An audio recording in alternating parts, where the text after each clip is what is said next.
Hey guys, tonight we step quietly beneath a violet Korean sky, the last star fading as the forest begins to breathe. You're barefoot on pine needles, soft as silk and scented with a sharp, comforting warmth. The trees here are tall, resolute, stretching upward like they have secrets to whisper only to the wind, and beneath one of them, someone is already at work. You spot her first by the glint of her brass sickle. She's crouched low, tapping into a thick-barked red pine with a practiced rhythm. One slice, two. Then she pauses, pressing her fingers to the cut. A golden tear begins to form. Pine resin, sticky, fragrant, and ancient, slides into the carved groove of a collecting bowl. You crouch beside her. She doesn't look up. She just smiles faintly and nods. This is a dawn job, a quiet one, and a surprisingly fragrant one, if you can stomach the sap under your fingernails. You probably won't survive this, not because it's dangerous, but because you'll spend the next 2 hours trying to get the smell out of your sleeves. So, before you get comfortable, take a moment to like the video and subscribe. But only if you genuinely enjoy what I do here. And let me know where you're listening from and what time it is for you right now. Now, dim the lights, maybe turn on a fan for that soft background hum, and let's ease into tonight's journey together. As the resin thickens, you notice how delicately she works. The cuts are narrow, intentional. This isn't a logging job. It's more like a conversation with the tree. Only the front side is tapped, never too deep, and only once every 3 years. A greedy cut could scar the pine forever, or worse, leave it open to insects. Some families in the southern peninsula pass down tree maps on linen scrolls. Each symbol marked the date of last tapping, like a calendar written in bark. The woman's motions are slow and meditative, like calligraphy in sap. She wipes the blade between each tree. A small wooden tag dangles from her belt, etched with the character for trust. Not a government badge, something older, more personal. This forest, after all, wasn't a wild place. It was a working one. And if the trees were colleagues, then trust was part of the job. Historians still argue whether this resin collection method developed independently in Korea, or if it was borrowed from northern tribes and refined over centuries. One theory suggests the Jurchen of Manchuria passed down techniques through informal trade routes before the Goryeo dynasty ever formalized them. Another theory insists Korean methods were homegrown, rooted in Shilla-era funerary rites that used pine sap to anoint the dead. But here in the hush of the forest, theory doesn't matter. What matters is patience and timing. The best sap flows in spring and early summer, especially just after rainfall, when the trees are weeping from the inside out. There's an old saying in the hills near Gangneung: if the pine cries too long, the mountain loses memory. Which sounds poetic until you realize it's just a warning not to over-harvest. Pine resin wasn't just useful, it was revered. The ancients believed it carried the tree's breath, its living essence. Resin could be boiled into varnish, hardened into incense, mixed with oils to soothe cracked skin, or used as glue to seal boats and pottery. But the rarest craft? Turning it into perfume. A scent not of flowers, but of the mountain itself. The woman shifts to the next tree, her bucket sloshing gently. The forest smells stronger now. It's not just pine. It's wood smoke, damp soil, the echo of rain from 3 days ago. Every breath feels like standing inside a poem someone forgot to write. In the distance, a magpie rustles the branches, then disappears like a thought that doesn't need to be finished. You follow her to the edge of the grove, where a small pavilion leans into the hill like it's taking a nap. Inside, Baskets overflow with pine cones, bark shavings, and dried herbs. A cat is curled beside a brazier, looking far too elegant for its size. She sets down the resin and fans the coals to life. The scent sharpens, warm and sweet, almost nutty. It smells like clean floors in a Confucian schoolroom and old scrolls left by the window too long. Here's the mainstream historical fact. Pine trees, especially Pinus densiflora, the Korean red pine, were cultivated intentionally across royal forests during the Joseon dynasty, not just for timber, but for their valuable resin. Harvesting required royal permission in many regions, and resin was sometimes listed alongside grain in state supply inventories. The scent, interestingly, became associated with moral clarity. Scholars even believed the aroma helped them focus while memorizing philosophical texts. And here's your quirky bonus. There were jokes passed down by herbalists that the best pine resin came from trees that had been sung to. Literally. Some believed humming near the bark made the sap flow faster. Whether science supports that or not, well, that's still up for debate. But one early apothecary manual does advise soft chants in the early fog as a method of gentle coaxing. The woman pours the sap into a clay vessel and sets it near the heat, stirring gently. You can already tell this isn't just a job, it's a ritual. The same steps, same rhythms, every morning like clockwork. She doesn't measure, she feels, and she doesn't rush. The scent takes time. Outside, the forest stretches silently, each tree still holding its breath. And as the first perfume of the day curls upward in a thin silver thread, you realize this scent wasn't meant to dazzle. It was meant to comfort. It was meant to last. You sit on the steps, listening to the tiny bubbles form in the clay pot as resin warms and thickens. A drop hisses on the coals, and the smoke rises in a perfect line, straight as a pine trunk.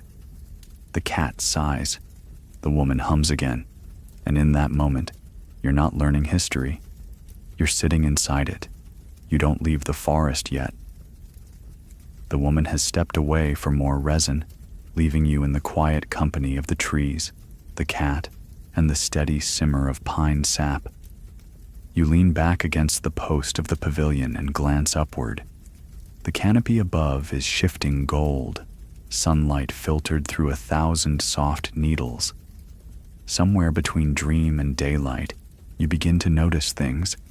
The smell of iron in the soil, the faint line where ants have carved a path across the pavilion floor, and the way the resin darkens ever so slightly when stirred with a wooden spoon. She returns with more bowls, this time heavier, deeper amber, thicker.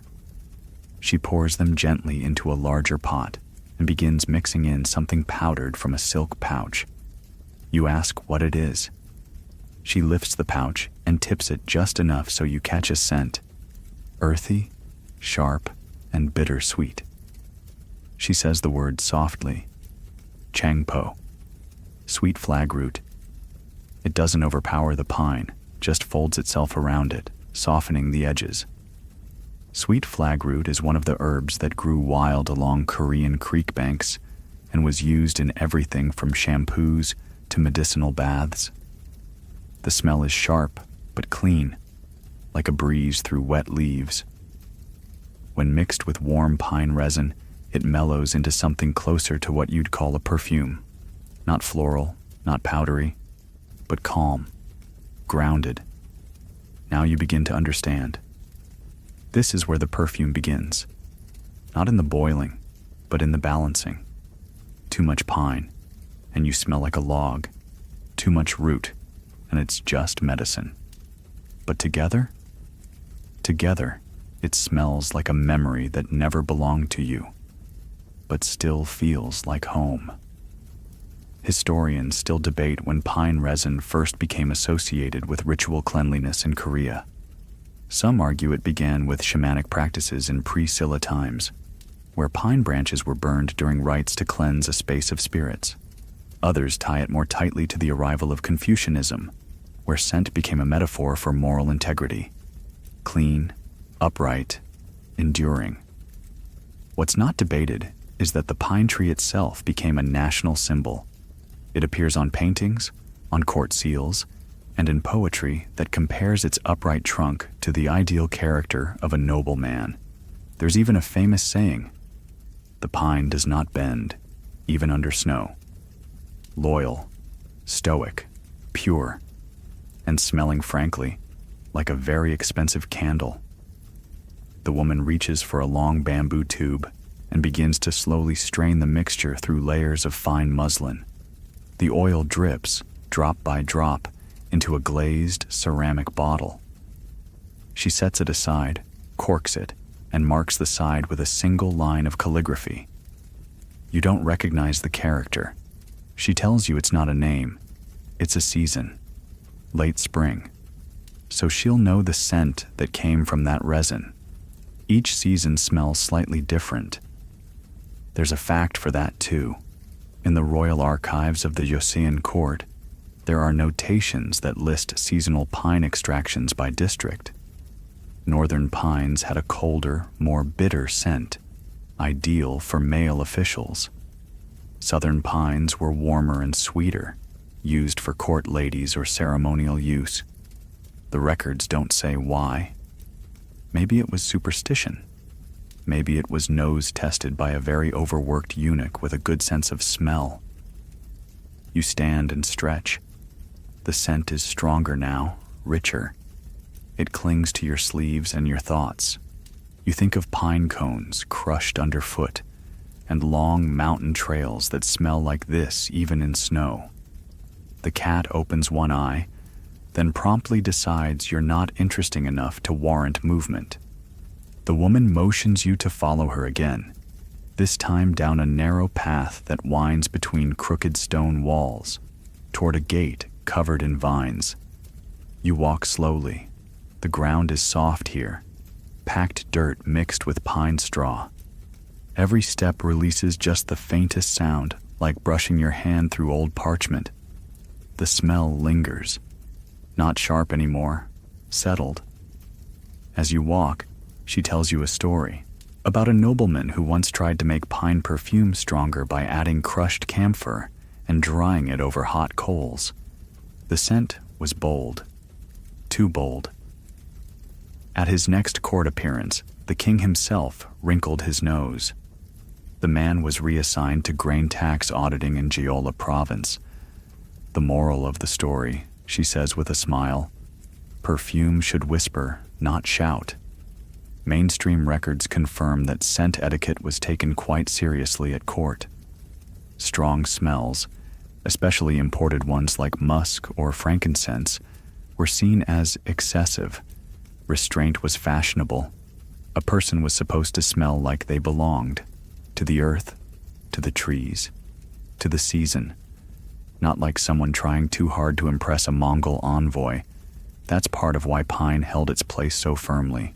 It wasn't just scent, it was identity. It said, I am from here. I know the mountain, and the mountain knows me. You reach the next clearing. It's quiet, but not empty.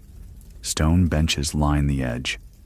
In the middle, a simple drying rack holds a row of delicate paper sachets, each sewn shut with waxed thread, puffed ever so slightly from the herbs inside. The woman picks one and hands it to you. You hold it gently, press it to your nose, and there it is again. Pine, sweet flag, maybe a breath of clove, and underneath it all, something almost impossible to describe, like the scent of silence. You stay still a while longer, sachet in hand, breathing through the cloth like it holds some spell. The woman doesn't interrupt. She's already moved on, adjusting the angle of the drying rack to catch more sunlight, flipping each packet with the same care you'd give a newborn bird. The sachets aren't made to last forever. Their scent will fade in a few weeks, but they're not meant to linger for eternity. They're meant to be lived with, and then let go. You trail behind her toward the tiled roof of a low pavilion just past the stone wall. A small wooden gate creaks open, and the scent changes again. Here it's dry ink, old scrolls, the faint mustiness of worn silk and preserved bamboo paper. You've stepped into the study of a Confucian scholar. He's not there, of course. This room isn't for visitors, but you can tell everything about him from the way it's kept. The inkstones are scrubbed clean. The brush tips point precisely east. A sprig of pine rests between two open scrolls, not as decor, but as a bookmark. Even the dust motes seem arranged. On the desk sits a small ceramic jar, lid gently cracked open. You lean closer. It's the same pine perfume from earlier, but colder now. Drier, like the ghost of the scent you smelled in the forest. It wasn't made to impress guests. It was made for him, for long nights of study when the candle burned low and the paper trembled just slightly from his breath. Here's the mainstream history part.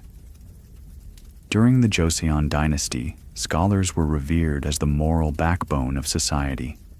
Confucian ideals shaped education, law, and even fashion. Cleanliness and self-discipline weren't just virtues, they were expected. And scent, subtle as it was, became an extension of that moral clarity. To smell faintly of pine was to suggest upright character, thoughtfulness, stability. And here's your odd little detail. Some scholars reportedly perfumed not only their robes, but their scrolls. Yes, scented learning. Pine sachets were slipped inside bookcases, stitched into sleeves, or even sewn behind the lining of traditional hats, gate, so the wearer could smell the mountains during court debates. Did it help? Who knows? But it certainly made memorizing the Analects a little more bearable. Historians still argue whether the practice of scented scholarship originated in Korea or came from older Chinese traditions. One theory points to early Tang-era incense sachets used by court women and traveling poets. Another claims it evolved locally, with mountain monks using pine to stay alert during meditation, and scholars quietly borrowing the idea. Either way, the result is here. A study that smells like a forest on a dry morning. Calm, sharp, thoughtful, like the scent itself is thinking. You kneel and flip through one of the open books. The brushstrokes are meticulous, almost mathematical. And tucked between two pages, another sachet, this one older. Paper nearly yellowed through. You bring it to your nose and try not to sneeze. It smells like dust and regret, and maybe pine if you imagine hard enough. Behind the study, the woman leads you to a row of water jars sitting beneath an overhang. Clay pots, glazed in soft blue-green celadon, catching droplets from the eaves.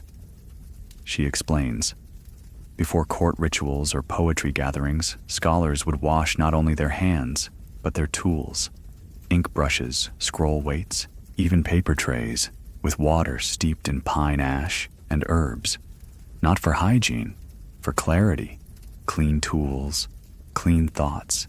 One recipe in a surviving 17th century household manual calls for boiling pine needles with 7 good herbs, none of which are listed unhelpfully, then using that infusion to gently steam wooden boxes.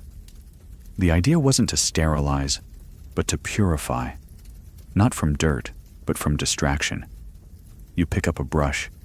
It's smooth and light in the hand, and you imagine the scholar, scent trailing softly from his sleeves, scribbling out verse beneath a flickering oil lamp. He wasn't trying to smell like power, or seduction, or any of the things perfume now sells. He was trying to smell like resolve. Outside, a sparrow hops onto the tiled roof and pecks at something invisible. The woman doesn't say anything. She just watches the bird, hands folded loosely in her sleeves. You ask if she studied with one of the old perfumers. She shakes her head. Number I lived with one. And she smiles, not at you, but at something far away. You follow her again, down a narrower path now with crumbling bricks underfoot and herbs growing wild on either side. The scent shifts once more. Less pine now, more garden, mint, wild chrysanthemum, mugwort, but underneath it all, that steady thread of resin still clings to the air, quiet and persistent.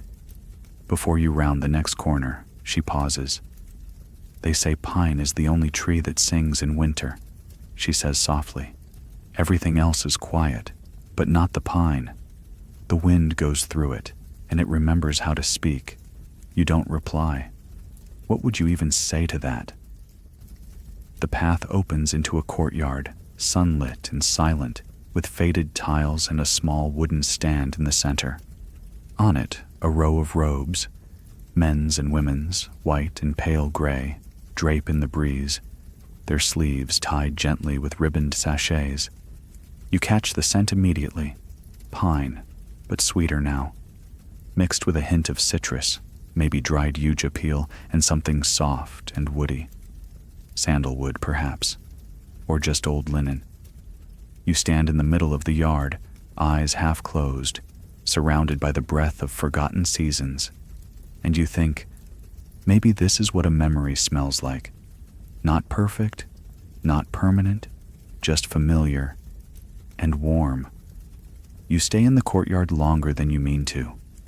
The robes sway gently, like they're bowing to something you can't see. The scent, light but insistent, seems to rise off the fabric in waves, pine, citrus, and a whisper of ash. Not smoke, but the memory of it, like the air in a room after someone has burned a single stick of incense, then left without a word. The woman is now at the far end of the courtyard, kneeling beside a low table scattered with shallow dishes. She beckons, and you join her on the ground. The wood is warm from the sun. The dishes contain oils, some cloudy, some golden, a few tinted with soft green. Each has its own smell, though they all seem to carry pine in the background like a common ancestor. She lifts one dish, gestures for you to smell it. It's thick and glossy, with a spicy aroma beneath the pine, almost peppery. You ask what it is. She tells you, Bekdanyang, white sandalwood, imported from further south centuries ago, then blended here in Goryeo apothecaries with native resins. It was used sparingly, mostly by nobles, priests, or for special rituals. Not because it was rare, though it was, but because the scent was thought to soften the weight of ceremony. You try the next dish. This one is sharp, too sharp. It hits your nose like a slap with a pine branch. She laughs softly and says that one's uncut resin, pure, almost aggressive, not meant for skin, more for burning. It was the kind used in royal offerings and funeral pyres. She dips a wooden stick into a third bowl and dabs it on your wrist. This one is different, smooth, almost buttery. Still pine, but rounded, mellowed by something sweet. She says it's gomulyang, a blend of pine with fermented rice water and dried pear peel. Used in women's quarters, she adds, software long-lasting. It clings to silk like dew clings to grass. Mainstream records mention this specific blend. It appears in an inventory list from a noblewoman's estate in 1473. The list includes 20 items, and gomulyang is the only perfume among them, labeled not as cosmetic, but as household air. Scholars still puzzle over that. Did it mean the scent was diffused in rooms? Was it worn? Or perhaps used to perfume bedding and calligraphy paper? And that brings you to the scroll beside the dish. The woman lifts it with two hands, carefully. The parchment crackles faintly as she opens it. Inside is a series of brush drawings, fragrance diagrams, arrows, scent notes, ratios. Think of it as ancient perfumers' sheet music. Some notes are annotated in tiny hanja characters, others left blank. You ask why. She shrugs. Some scents didn't need a name. You just had to smell them. Historians still argue whether these diagrams were ever standardized. One theory claims there were guilds of court perfumers during the Goryeo era, trained in royal kitchens and medicinal halls, who passed down formulas like recipes. Another insists perfume was largely a domestic art, taught from mother to daughter, refined in private, with few official records ever kept. Maybe both are true, maybe neither. You help her gently re-roll the scroll and place it back in its lacquered case. The cat, who has somehow followed you again without being noticed, curls up beside it like it owns the entire collection. You don't question it. Next, the woman shows you a narrow clay flute. No, not for music, for fragrance. A ceramic scent diffuser. You blow gently into it, and a soft warmth spreads through your palm, as pine oil, stored inside, heats against the chamber walls and releases its aroma through the carved vents. You wonder how many people, centuries ago, fell asleep to this scent, trickling out slowly as they read poems or counted the cracks in their ceiling. There's a reason scent became more than just vanity in old Korea. In a world of natural rhythms, sunrise, monsoon, harvest, frost, smell was one of the few luxuries that didn't fade with use. You could burn the scroll, forget the phrase, but pine resin?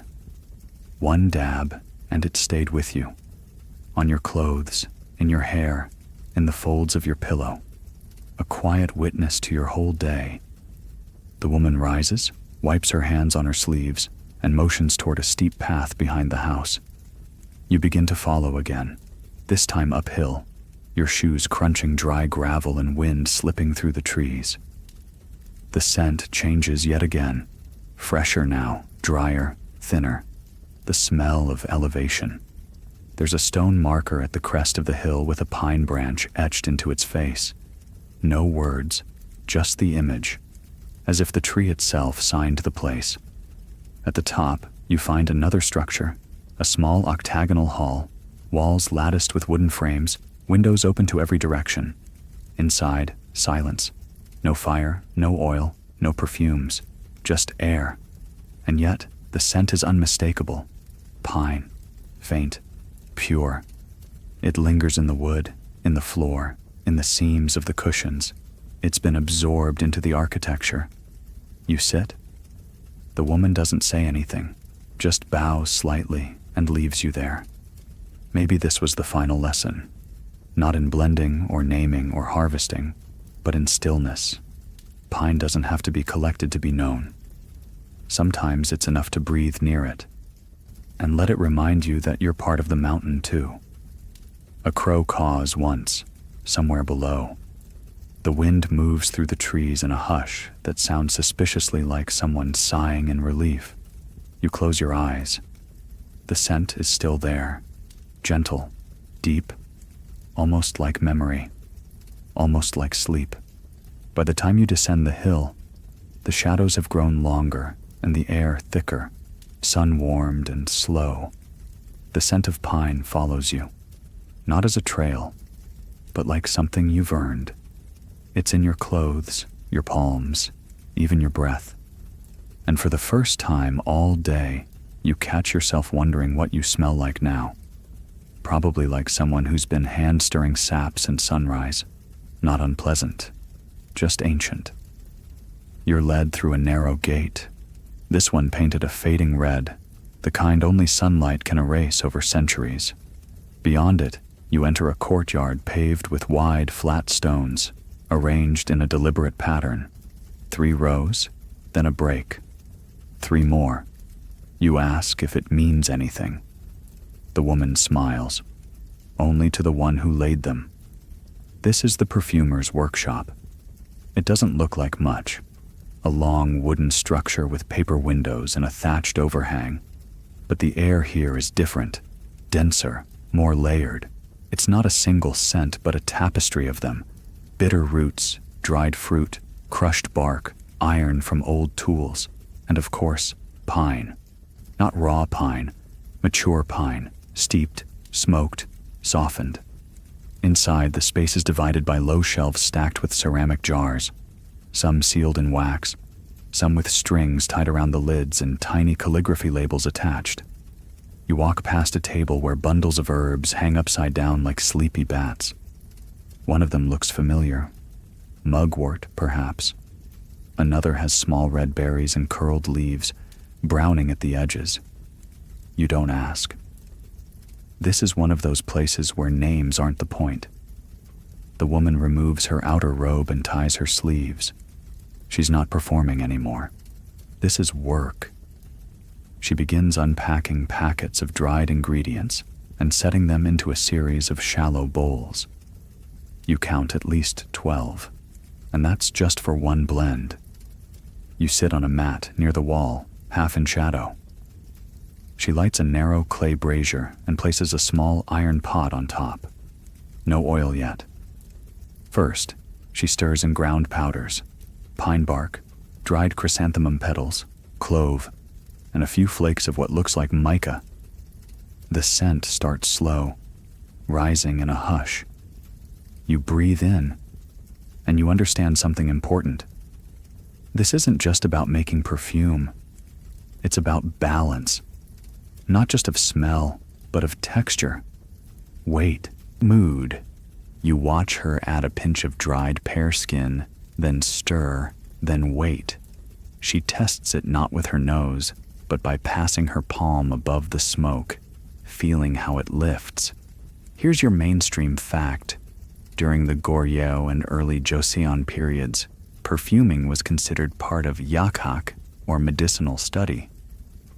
Most perfumers were also apothecaries, trained in the balance of heat and moisture, wind and body constitution.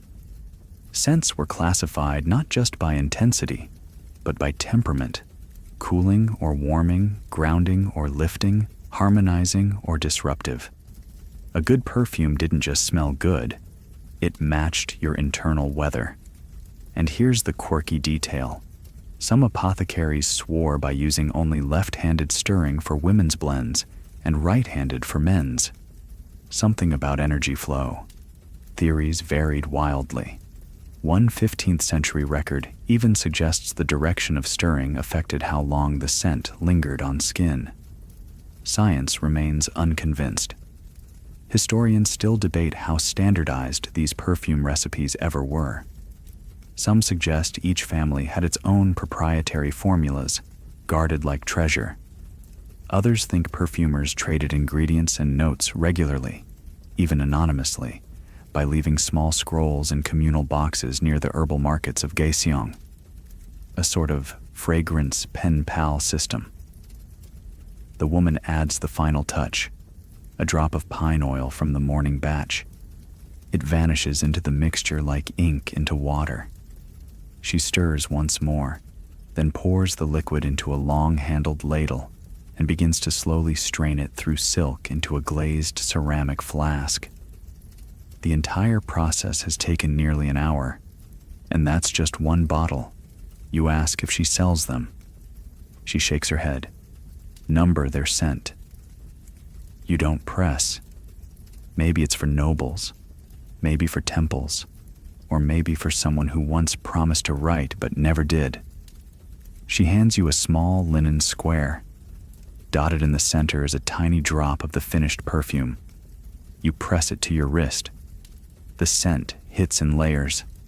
First the pine, then the pear, then the faintest trace of dried flower. It smells like a hill at dusk, like a note left on your pillow, like something someone once whispered and then forgot. You sit there in the dim, letting it settle. The cat appears again, because of course it does, and winds around your legs before disappearing behind a stack of jars. The woman begins cleaning the tools, one by one, wiping the bowls with linen, and rinsing the ladle in a small wooden basin filled with herb-steeped water. Outside, someone rings a bell, just once, not an alarm, more like a reminder. The hour has changed, the wind shifts, and through the slats of the paper window, you glimpse a lantern being lit in the courtyard beyond. The scent of pine rises with it, calm and certain. You close your eyes and imagine a life where time is measured not by clocks, but by how long it takes a scent to fade from your sleeve. When you step back outside, it's late afternoon. The light has changed, less golden, more amber, slanting low and long through the pine branches. Shadows stretch like lazy cats across the courtyard, and the air has cooled just enough that the breeze smells sharper. You take a slow breath. There it is again. Pine, of course, but touched now with smoke and something else. Soy? Sesame? Someone's cooking. You follow the scent through a narrow stone passageway that spills into a garden tucked behind the perfumer's workshop. And there, you pause. Because this isn't a garden in the usual sense. It's not ornamental, not manicured. It's lived in. There's a worn table near a clay stove. Bundles of herbs hang beneath the eaves, and on a low wooden shelf sit half a dozen tiny ceramic pots, each with a strip of paper tucked under the lid. Labels, probably handwritten notes on the contents. Perilla leaf, dried apricot, fennel, pine ash. You spot one simply marked Spring, 4th Moon. The woman is here too, though now she's no longer the perfumer. She's just someone cooking dinner. She hums to herself while stirring a small iron pot over glowing embers. It smells savory and thick. Some kind of pine nut porridge, if you had to guess. Not exactly 5-star cuisine, but it carries a comfort you didn't know you missed. You sit quietly as she works, watching how she fans the coals just once, how she adds a pinch of salt with one eye closed, guessing by feel. The air is still scented, but it's not perfumed anymore. This is pine in its rawest form. Pine smoke curling from firewood, pine nuts toasting in oil, pine resin melting faintly on the stove's edge, releasing wisps of scent like it's sighing. Here's the mainstream fact. In traditional Korean kitchens, especially in rural households, pine wood was often used as fuel, not just for heat, but for its clean burn and pleasant smell. It produced minimal soot, which meant less scrubbing of blackened pots, and it added a subtle smokiness to food, especially in porridges and slow stews. And the quirky one? Some families believed pine smoke drove away not just insects, but bad dreams. Children were sometimes bathed near a pine fire before bed, especially during seasonal festivals, under the belief that the smoke would seal the soul and keep nightmares from sneaking in. You wonder if it worked. You kind of hope it did. Historians still argue whether pine was preferred for spiritual reasons or simply practical ones. Some scholars say the use of pine wood in kitchen fires was a matter of availability. Pine trees were common, easy to fell, and dried quickly. Others argue it was deliberately chosen to sanctify the domestic space, tying the hearth to the same tree that shaded Confucian temples and royal tombs. Either way, it created a sensory link between the sacred and the mundane. The woman ladles out 2 bowls of porridge and places one beside you without a word. It's creamy, dotted with yellow pine nuts, and smells like the inside of a chest full of old quilts. You take a sip. It's earthy and warm, with a bitter note that smooths into sweetness at the back of your throat. Not the best thing you've ever eaten, but somehow the most honest. As you eat, she tells you a story, not loudly, just while stirring the last bits from her bowl, about how pine sap was once used to patch clay roof tiles, how families would smear a little inside bowls to stop cracks from leaking, and how, if you listened close enough at night, you could sometimes hear it creaking as it cured. like the house was settling into itself. She chuckles and says her grandmother used to claim those creaks were the ancestors whispering, "You're welcome." You don't know whether to laugh or just sit there in the glow of it. After the meal, she gathers the bowls and rinses them with water steeped in dried orange peel. The scent mingles with the pine, lifting it, brightening it. She hangs a bundle of herbs over the doorway and dusts off her hands. Done for the day? Almost. She points to a small shelf near the back of the kitchen where several folded cloths sit, each wrapped with twine and sealed with a tiny wax stamp. You pick one up. It's heavier than expected. Inside, a square of soap. Rough, brown, and smelling unmistakably, yes, of pine. She explains, the soap's made from ash, rice bran, old oil, and pine tar. Not exactly luxury material, but it gets the job done. One version was popular among farmers, another used by scholars, and another, smoother, milder, prepared specially for women before wedding ceremonies. Same core ingredient, same scent, just different purpose. She hands it to you. Try not to drop it, she jokes. It bounces. There's a truth here, you realize. In this house, pine doesn't belong to any one role. It's not just perfume, or fuel, or symbol. It's everything. It scrubs the hands, feeds the fire, fills the air, hangs in the sleeve. And somehow, no matter what shape it takes, oil, smoke, steam, memory, it always smells the same. Honest, sharp, alive. You step outside again.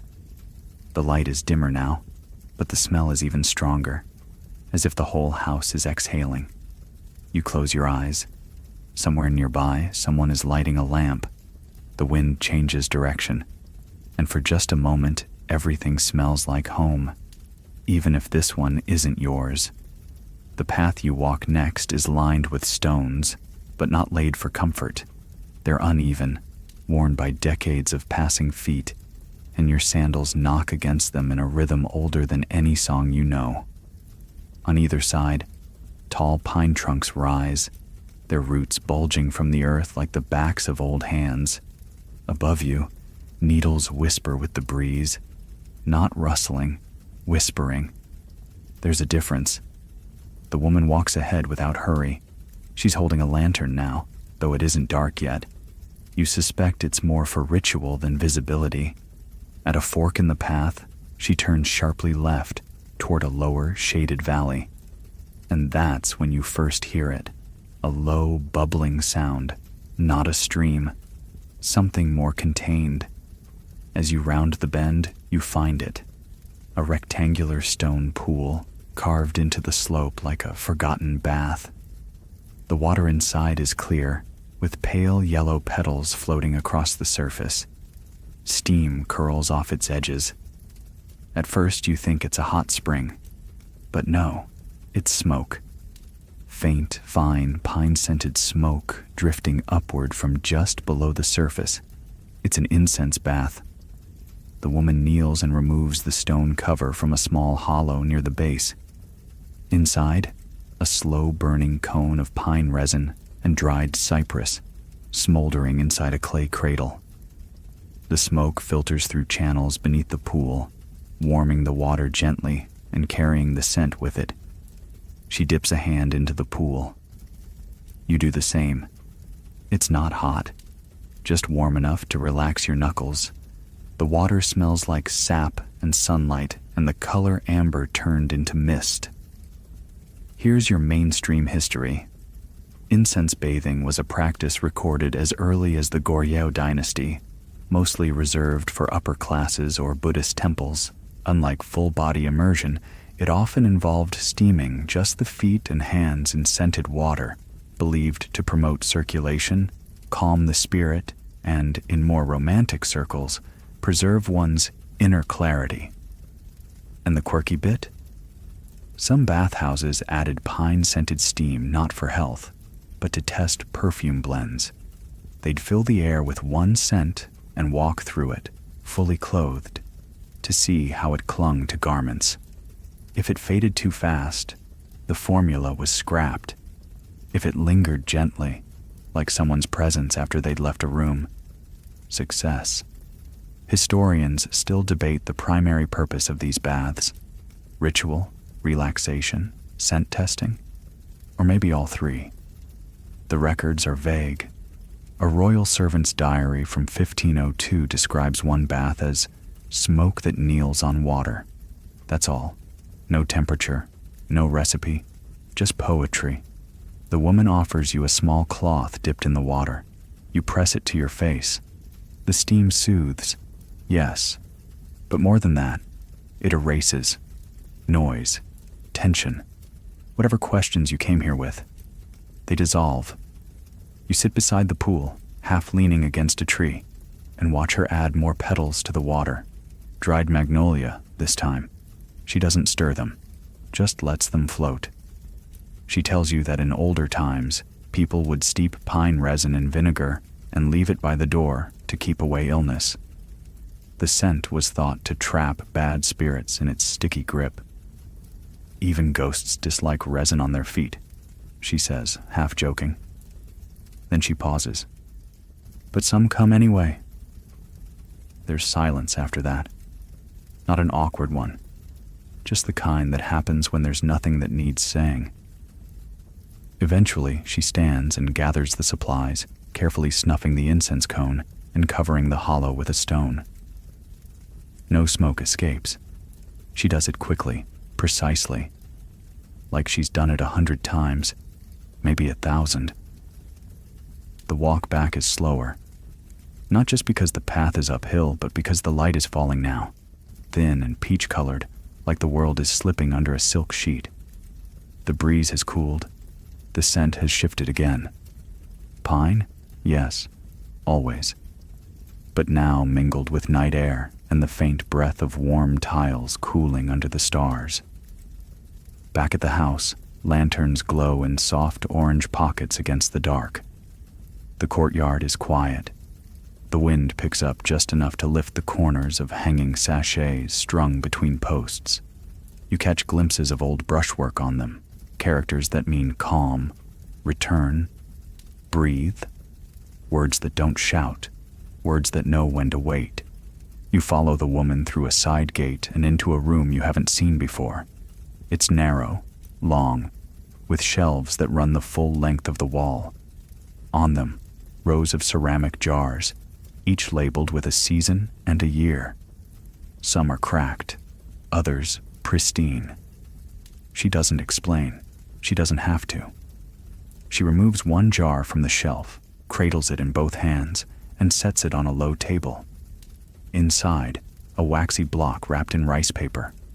She peels it open, and the scent that rises is older than anything you've smelled today. Not because it's stale, but because it smells like patience, like something that waited for the right moment to speak. You lean in. It's pine, of course, but darker, smokier, touched with fermented plum and sandalwood resin. A winter blend, she explains. Made years ago, aged in clay, rarely opened. Not for everyday use, just for long nights, or when someone forgets who they are. She breaks off a piece with a tiny knife, places it into a miniature brass brazier, and lights it. The scent comes slow, like a door being opened in another room. It drifts toward you without effort. You breathe in, and for the first time all day, the pine doesn't remind you of the forest, or the fire, or the perfume. It just reminds you that you're still here. The scent deepens as the brazier glows, but it never overwhelms. It's the kind of smell that waits for you to notice it, then quietly stays even after you forget it's there. You sit beside it in the dim room, watching the tendrils of smoke rise like threads stitched into the air, curling into invisible patterns. The woman says nothing. She's seated across from you now, cross-legged, one hand resting lightly on the table. This doesn't feel like a lesson, or even a ceremony, more like an understanding. That pine, once distilled and aged like this, stops being a smell and becomes something closer to time itself. After a long silence, she reaches behind her and takes down a scroll, a narrow one, sealed with faded red string. She lays it gently on the table, unwinds it with care, and you see at once. It's not words this time. It's diagrams, maps, of scent. Dozens of small boxes, each labeled with a character. Arrows link them, some branching out, others looping back. You recognize a few. Chew, autumn, muck, wood, pune, change. And there, in the bottom corner, the character for soul, pine, written twice, once alone, once as part of a larger word, Sol Hyang, pine fragrance. She points to that corner and traces a finger along a line connecting it to another box, Yan, lotus, then another, Ban, half. The combination isn't obvious, and she doesn't explain it, but the implication is clear. Even something as assertive as pine must learn to share space. Here's your mainstream fact. In traditional Korean perfumery, scent was often classified by season, element, and emotion. Pine was seen as an upright scent, associated with winter, structure, and reflection.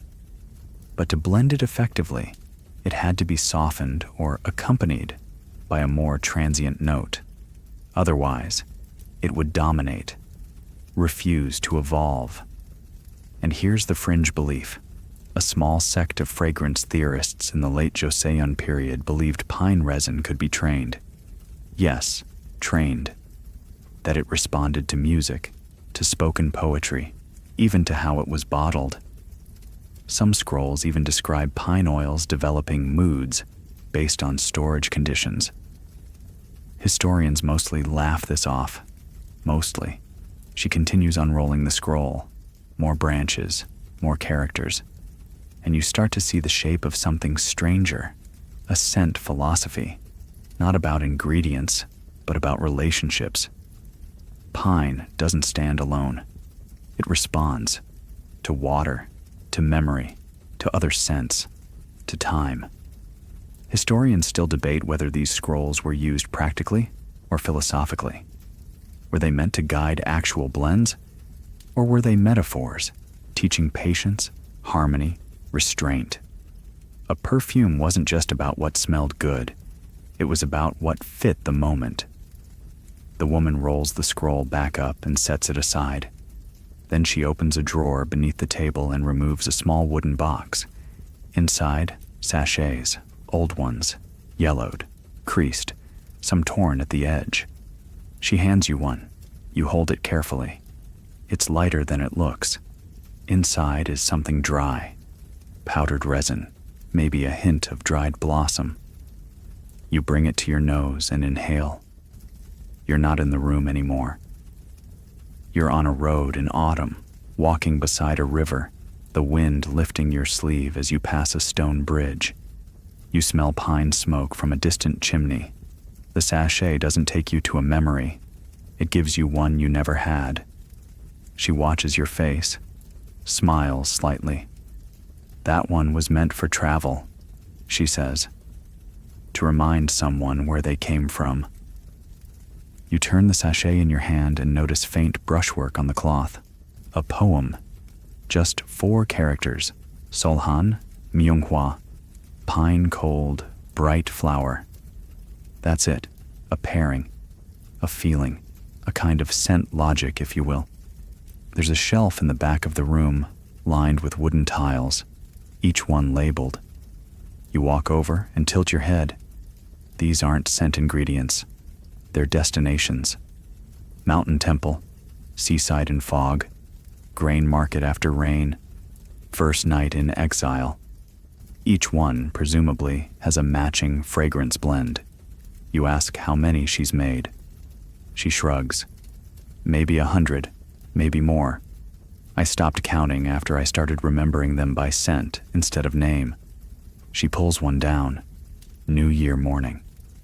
The blend inside is sharp and warm. Pine, clove, burnt rice husk, and what you think might be citron peel.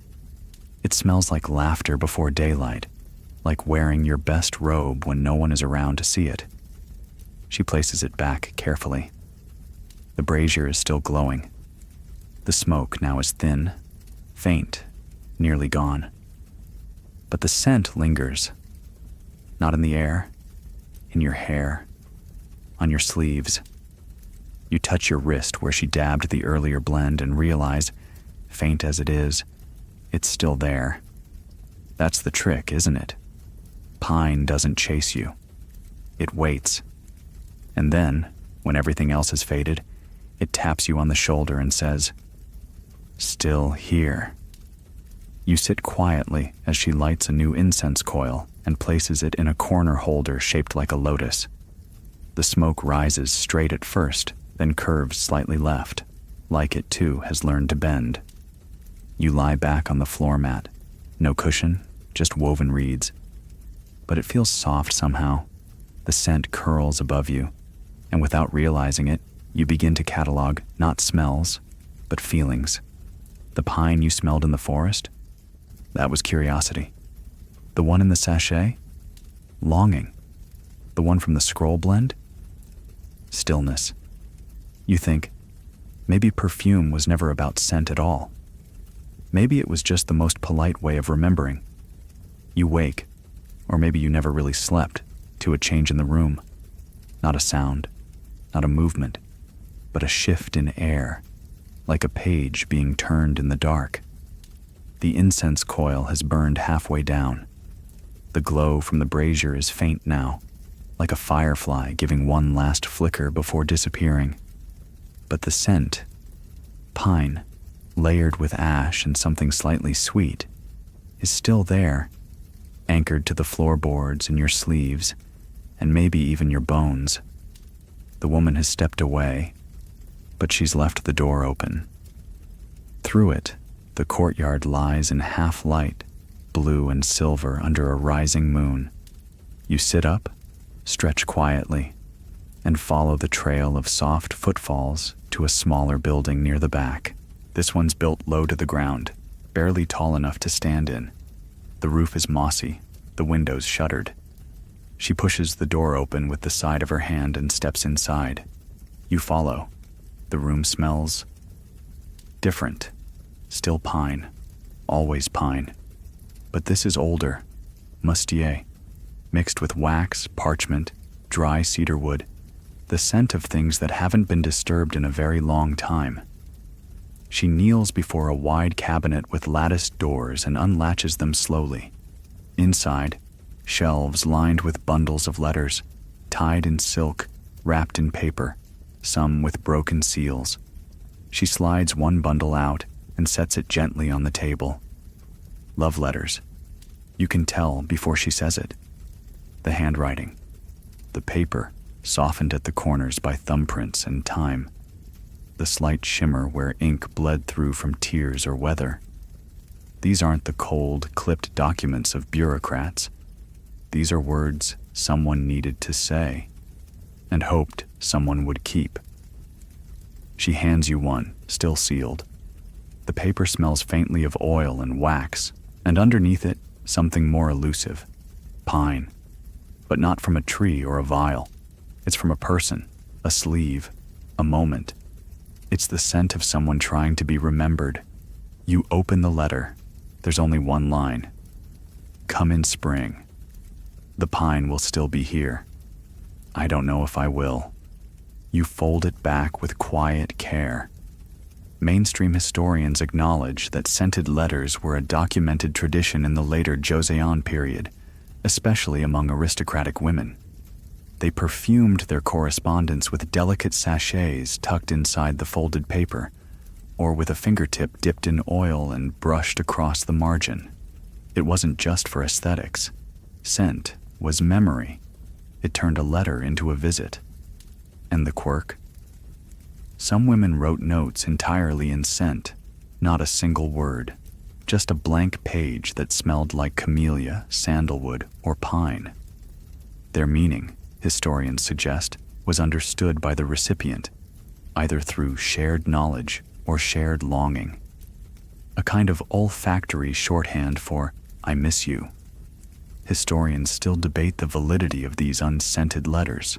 No examples survive, of course. How could they? But references to them appear in the private journals of court musicians and the ledgers of ink brush merchants. One such entry reads, "Sold blank folios. Client requested strongest pine infusion. No ink needed." The woman places the letter back with the others. She doesn't explain why they're here. She doesn't need to. These aren't for mailing anymore. They're for preserving, for reminding.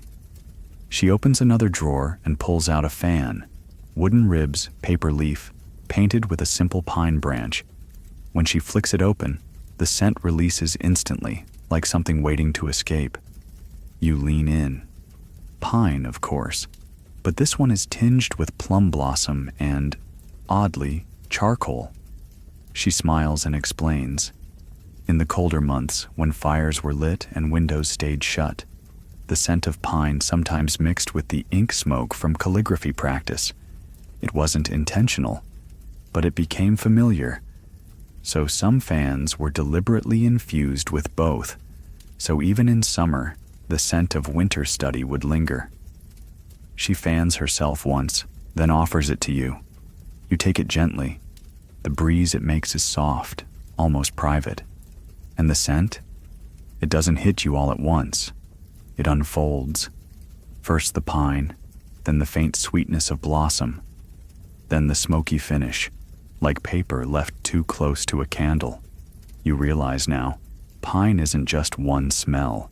It's a story told differently every time, depending on what it touches, who carries it, how long it's left to wait.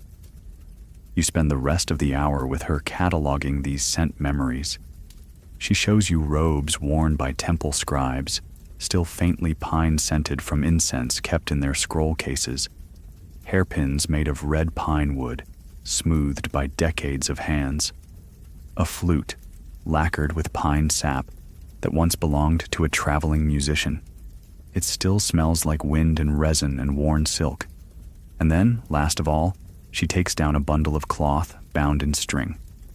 Inside, a child's blanket, worn thin, no longer soft, but it smells like pine, and something sweeter. She doesn't speak. You don't ask. But she presses the cloth to her cheek, closes her eyes, and for just a second, less than a second, lets herself go somewhere far away. You sit beside her, not speaking. The brazier has long gone out. The fan rests between you.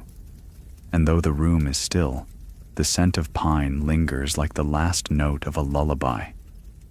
Outside, the night has settled like a soft shawl across the hills, woven from silence and drifting fog. You and the woman step quietly back into the courtyard. The pathstones are damp now, their cool surfaces kissed by dew. Moonlight filters through the pine boughs above, silver stripes that sway gently as the wind nudges the trees.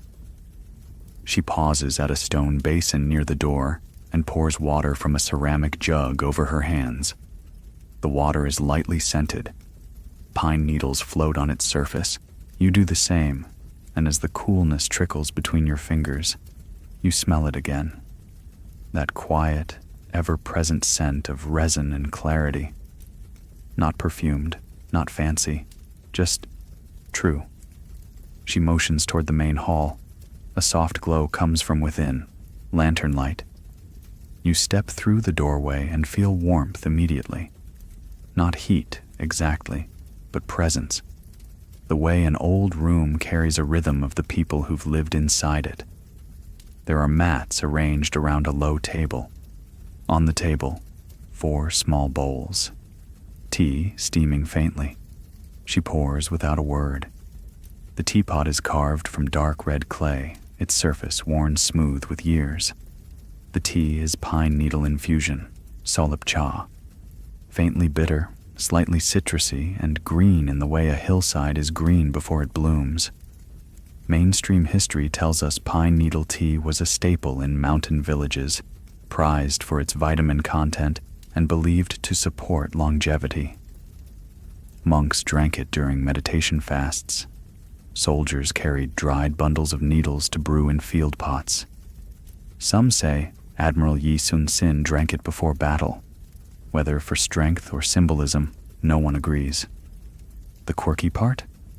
Certain towns held quiet springtime ceremonies where the first pine needle tea of the year was brewed and sipped in complete silence. No toasts, no conversation, just presence. Some called it drinking the forest's breath. One regional poem describes it as the moment the mountain steps into your chest. You sip, and it's just that, a breath, deep, grounded, almost invisible. You're not sure if it tastes good or not, but it feels honest and very old. She reaches for a small wooden box tucked beside the wall and pulls out what looks like a child's toy, a tiny frame strung with fabric squares. She fans it open, and you see that it's a scent board. Each square holds a dried remnant of a blend: pine and persimmon, pine and ginger root, pine and dried seaweed.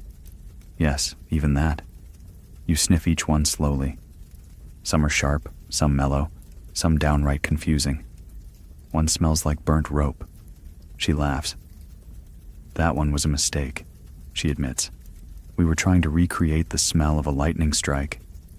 You ask if she ever sells these. She shakes her head. Number these are records of moments. Historians still argue whether pine scent was ever codified into law or ceremonial regulation in the way incense was in Tang, China, or Heian, Japan. In Korea, the boundaries were softer, less rule, more rhythm. Fragrance was part of the domestic world. It didn't bow to the throne. It lingered in rooms, in robes, in rice paper, in breath. She offers you one final square, unmarked. You inhale, expecting pine, and yes, it's there. But beneath it, dried apple peel, roasted barley, a trace of ink. You ask what it is. She doesn't answer right away, then simply says, "A Tuesday, about 10 years ago." You both sit in silence after that. There's no need to name everything. Some scents aren't meant to be decoded. They're meant to be kept. She rises and opens the window. Cool air slips in, mixing with the warmth of the tea and the pine, and the old mistakes and the unnamed Tuesdays. Somewhere in the trees, an owl calls once, then is silent again. You lie down on the mat, arms folded beneath your head. The lantern flickers, and shadows stretch across the ceiling in soft, pine-shaped curves. She doesn't blow the lantern out, just dims it, lets it burn low, like memory. You feel the scent settle on your chest, like someone's hand resting there, not heavy, not pressing, just present. And in that moment, you realize something. Pine perfume wasn't made to impress, or to intoxicate, or to sell. It was made to last, to remind, to remain, even after the letter fades, even after the robe is packed away, even after the person is gone. The scent stays, and so do you. The next morning comes without warning. There's no rooster, no bell, just light, soft, steady, streaming through the paper walls like it was waiting politely until you stirred. The scent that greets you isn't strong. In fact, it barely registers. It's pine, still, but now it's filtered through sleep, through silence, through the folds of fabric and dreams. The kind of scent that no longer says, "I'm here," but whispers, "I never left." You sit up slowly. The mat creaks beneath you, the only sound in the room. The brazier has long gone cold, but the faint aroma of last night's blend still lingers in the grain of the wood. The tea set remains untouched on the table, one empty cup left as if someone drank quietly while you slept. You stretch, roll your shoulders, and realize your clothes smell like the room now, like resin, like earth, like paper left too long in a cedar drawer. The woman is already outside. You hear her voice before you see her, not speaking to anyone, just humming. A low tune, almost like chanting, but not religious. She's sweeping the courtyard. Each movement is slow and precise. The broom is made of pine twigs bound with straw. You step outside barefoot, and the stones are cool, still slick with morning dew. She glances up and nods. "Did you rest?" she asks. You say yes, but what you really mean is something else. Something closer to, "I forgot what it felt like to breathe slowly." She sets the broom aside and walks toward the back of the house, where a small wooden shelf leans under the eaves. On it sits a box, not ornate, just polished wood, rubbed smooth from use. She opens it and reveals an assortment of tiny vials. Some are sealed with wax, others corked with cloth, all labeled in brush script. She lifts one, shakes it gently, and hands it to you. "This is the one we send to the monks." You open it cautiously. The scent is clean, purer than anything you've smelled so far. Pine, yes, but dry, like wind across snow. There's a trace of pepper and something almost metallic, like the echo of a bell.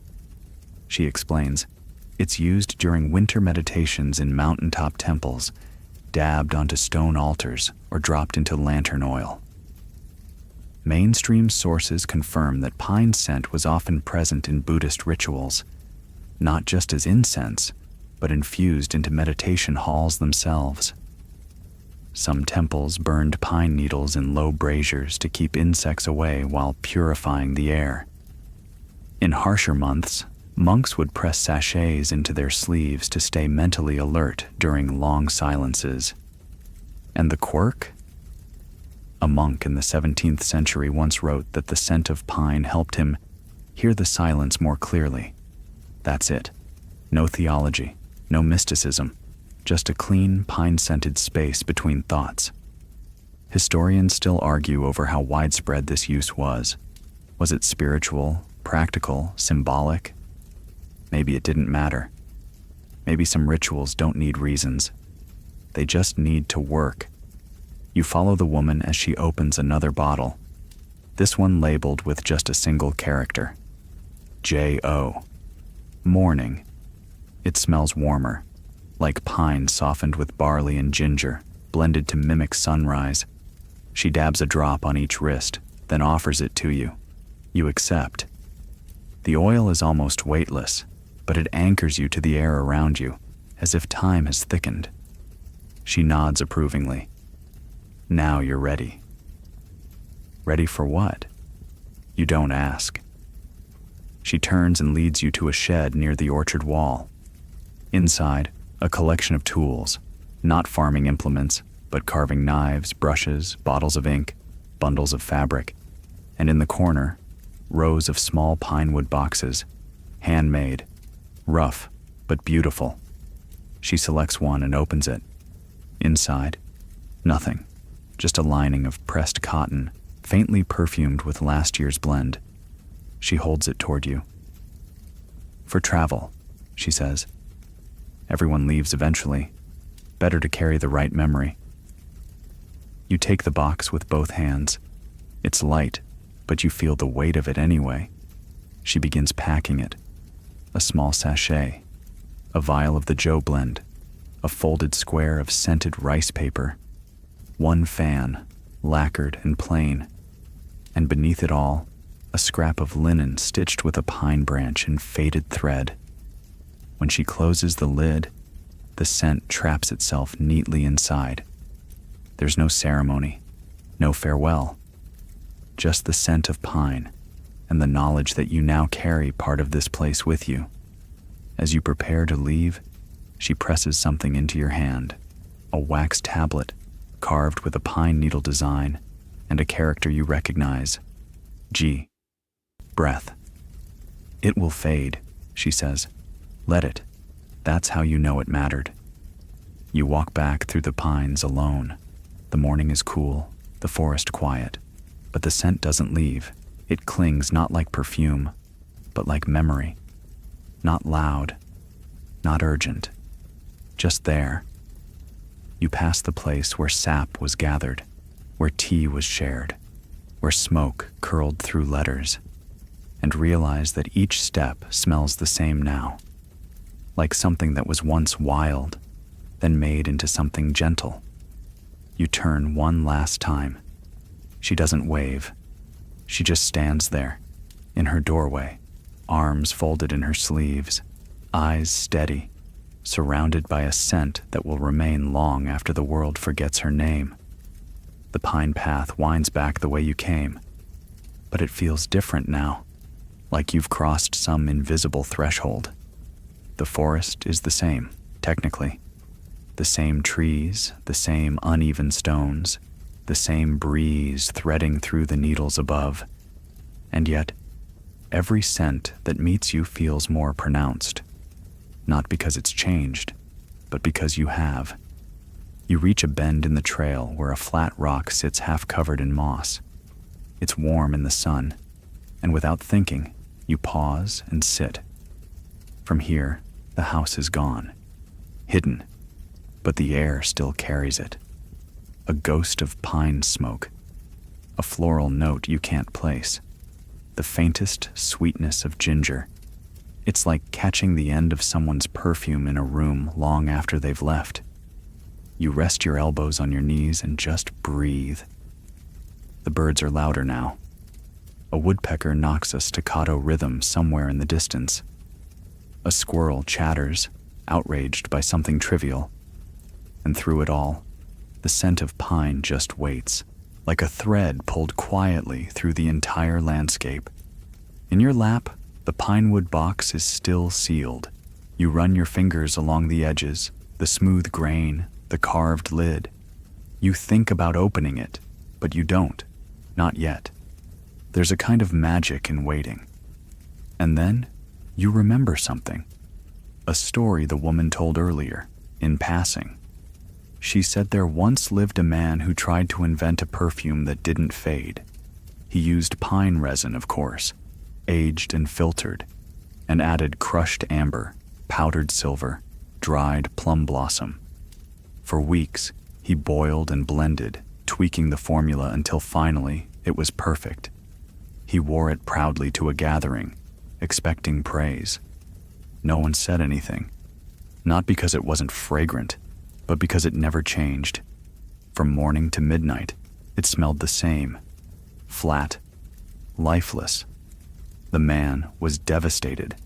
He burned the recipe, claiming scent without variation was like music with one note. Here's your mainstream fact. Traditional Korean perfumery, like its food, poetry, and clothing, valued balance through transformation. A scent was praised not for its strength, but for its ability to evolve, from sharp to soft, from present to remembered. A good perfume was a journey, not a destination. And the quirky part? Some formulas were designed to fail, intentionally short-lived. A blend that vanished in under an hour was seen as poetic. For the parting moment, one label read. Another, more cryptic, so you know it was never yours. Historians still debate whether this philosophy came from Buddhist impermanence or sheer pragmatism. Either way, it explains why pine, with its ability to linger without clinging, remained central. It could shift without disappearing. You stand and begin walking again. The trail opens into a wider clearing, one you don't remember from before. A broad, flat space with a worn pavilion in the center. Not decorative, just useful. Inside, several long tables stand empty, save for one where an old man is gently scraping pine bark with a curved knife. You approach quietly. He looks up, nods once, then returns to work. The woman isn't here. This is his place. You watch him peel the bark in long curls, laying each one neatly in a wooden tray. He doesn't measure, doesn't even glance at them. It's all muscle memory, like breathing. He pauses and gestures for you to sit. Then he speaks, not loudly, just enough to carry. "She told you how the monks use it?" he asks. You nod. He keeps scraping. "She tell you what they don't say?" You shake your head. He smiles slightly. "They never say it smells nice. They say it smells clear." He offers you a curl of bark. You lift it to your nose. It doesn't smell like perfume, or tea, or incense. It just smells like pine. Raw, unshaped, the beginning of something. He leans back and stretches his arms. "People always want to bottle it, but it was never meant to stay still." He doesn't say much after that, just keeps working, as if the rhythm itself explains everything. You spend an hour there, maybe more, watching, breathing, not asking questions. The sun rises higher, and the scent around you shifts again, warming, mellowing. By the time you leave, your fingers smell like bark, and you don't mind. On the path out of the clearing, you pass a marker stone. Someone has etched a single character into it. Cho, beginning. It's half covered in moss. You brush it lightly, just enough to read, and then you keep walking. The wind picks up slightly, carrying needles across the trail. One brushes your arm and falls to the ground. Another lands inside the fold of your sleeve. You don't shake it out. It feels right there. The pine trees thin as you descend the last ridge, and with them, the scent fades.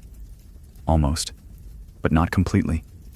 In your pocket, your sleeves, your memory, it lingers. Not strong, not loud, just clear. At the base of the ridge, the forest opens to a field, quiet and unplanted. The grasses here grow tall, waving softly in the breeze like they're reluctant to lie down for winter. In the distance, the outline of a village curls around the base of the next hill. That's where the road will take you. But you don't rush. You've come to understand that nothing in this part of the world wants to be rushed. You pause at the edge of the field. The air is different here, less shaded, more open, touched now by sun-warmed dirt and drying stalks. And yet, even here, pine finds its way into the breeze. Not the thick, resinous kind from the grove, but a thinner thread, faint and ghost-like, carried by memory more than wind. You sit in the grass, just for a while, and open the pinewood box she gave you. The lid creaks, soft and reluctant. Inside, everything is just as she packed it. The vial, the sachet, the folded paper, the fan, and at the bottom, the stitched linen scrap. It smells exactly like her house, like time, like someone letting go with both hands open. You lift the sachet first.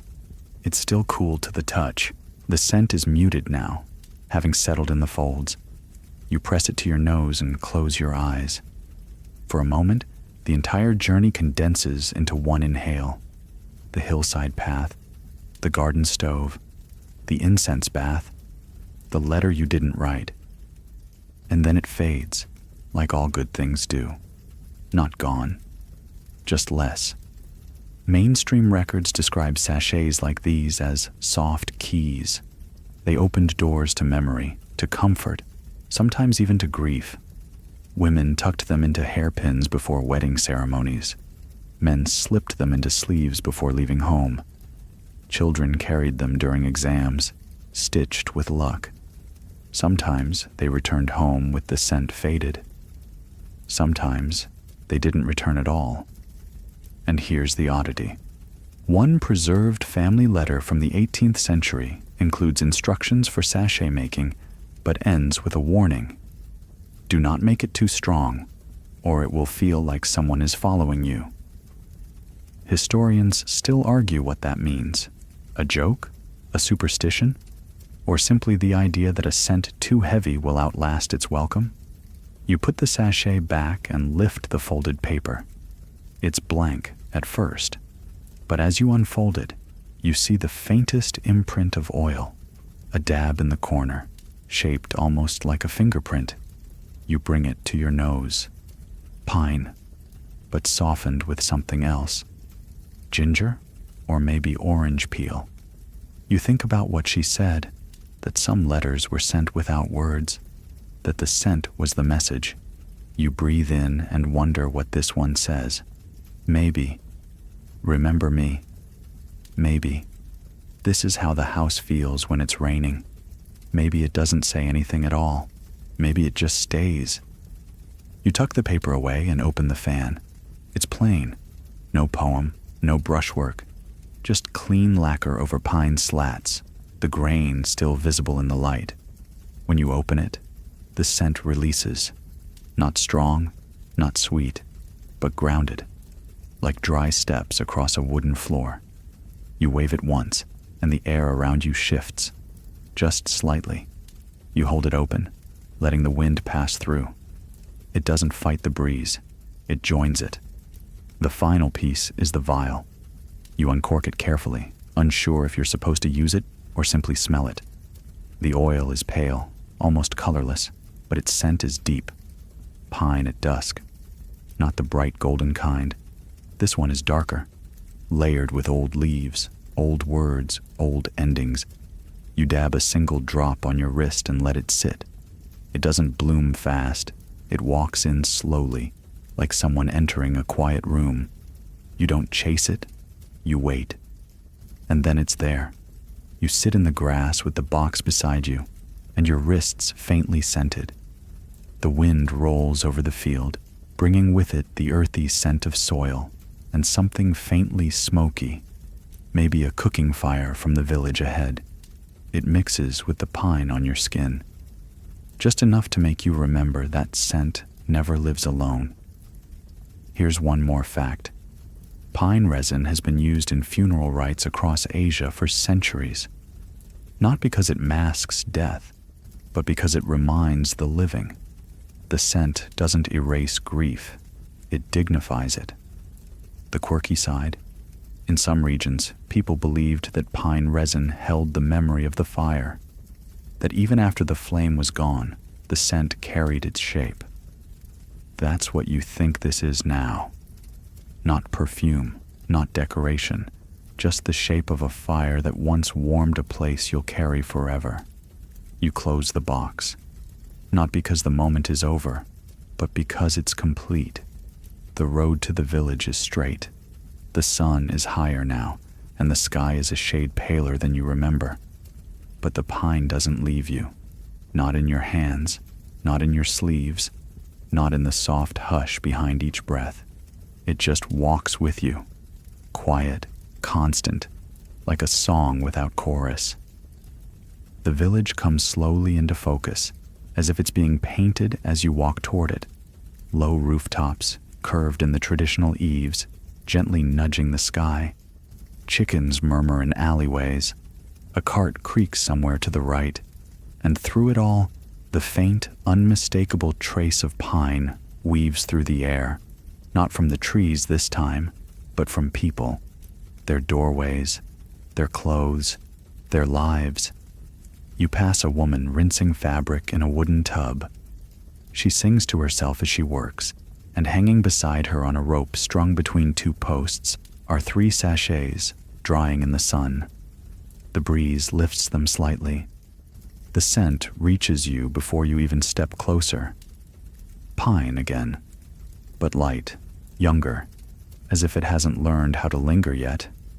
She sees you looking and smiles. New blend, she says, holding up the 4th sachet still dripping in her hand. Trying to copy my mother's wedding scent, she never wrote down the recipe. She shrugs, half amused, half resigned. It's mostly guesswork now. Memory always leaves out one ingredient. You nod, because you understand. In a nearby alley, a boy runs past, clutching a lacquered wooden fan. It flutters open as he rounds the corner, and the wind that follows him smells faintly of resin. You watch him disappear into the brightness, wondering who made that scent and who he's hoping will notice. You cross into the village square, where a few vendors are setting up stalls for the afternoon. One sells steamed rice cakes in layers of green and white, fanned across pine bark trays. Another has bundles of herbs laid out like offerings: mugwort, perilla leaf, ginseng, and 2 types of pine needles: short, sharp ones for tea, and long, soft ones for scent. You pause at the last stall. An older man is slicing thin strips from a hardened block of resin. He catches your eye. "For burning," he says. 3 strips for luck, 5 for love, 7 if you want someone to come back. You glance at the strips. They glisten slightly in the sun. He grins. Or you can just buy one. For memory, you hand him a coin and take 1 strip. It feels like a souvenir from a dream. Mainstream accounts confirm that pine resin was a small but regular part of local markets during the Joseon period, sold alongside herbal remedies, incense, and paper goods. It was rarely expensive, but often exchanged as a gesture of sincerity. A strip tucked into a gift, a sliver burned before guests arrived. A subtle way to say, "I prepared this with thought." And the curious tradition? Some vendors wrapped pine resin in old poetry scraps, believing the words infused the scent. One 19th century merchant even advertised his product as verse cured, though no one could agree if that actually meant anything. Still, people paid more. Historians still argue whether this blending of words and scent was symbolic or practical. Either way, it worked. A poem faded, but its fragrance stayed, at least for a while. You continue down a narrow lane lined with paper shops. The air here is dustier, but still laced with hints of pine varnish and ink.